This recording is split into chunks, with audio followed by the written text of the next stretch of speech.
এমন শহীদ president Ziaur Rahman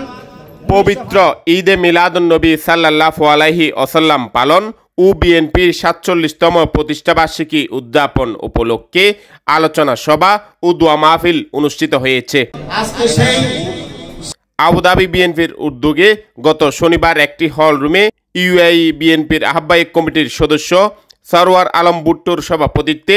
Abu Dhabi বিএনপির সাবেক সভাপতি বীর মুক্তিযোদ্ধা সৈয়দ আমানুল কিবরিয়া ও আবুধাবি শ্রমিক দলের সাধারণ সম্পাদক জিয়াউদ্দিন বাবলুর যৌথ সঞ্চালনায় প্রধান অতিথি ছিলেন ইউএই কেন্দ্রীয় বিএনপির আহ্বায়ক কমিটির সিনিয়র সদস্য জাকির হোসেন খতিব। এতে প্রধান বক্তা ছিলেন আলাইন বিএনপির সাবেক সভাপতি ইঞ্জিনিয়ার রফিক আহমেদ।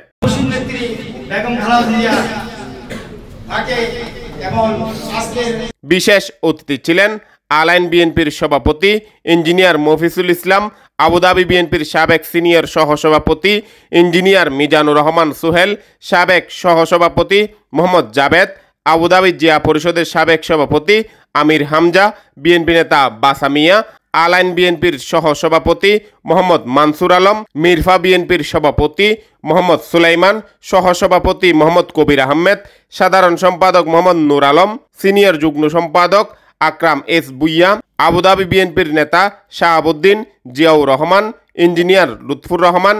সৈয়দ মনিরুল ইসলাম আনার, আবুধাবি শ্রমিক দলের যুগ্ম সম্পাদক জাহাঙ্গীর আলম শিকদার, এসকান্দার হোসেন রোমান, আবুধাবি যুবদলের সভাপতি মোহাম্মদ জামাল উদ্দিন, সাধারণ সম্পাদক ফিরোজ খান, সহ সভাপতি মোহাম্মদ সোহেল, সাংগঠনিক সম্পাদক মারওয়ান, আরিফ, আরজু, সাইদুল ইসলাম জাবেদ, শহীদুল ইসলাম শহীদ সহ বিএনপির অঙ্গ ও সহযোগী সংগঠনের অসংখ্য নেতৃবৃন্দ। আমিরাত থেকে আব্দুল মান্নান রানার তথ্যচিত্রে ডেস্ক নিউজ।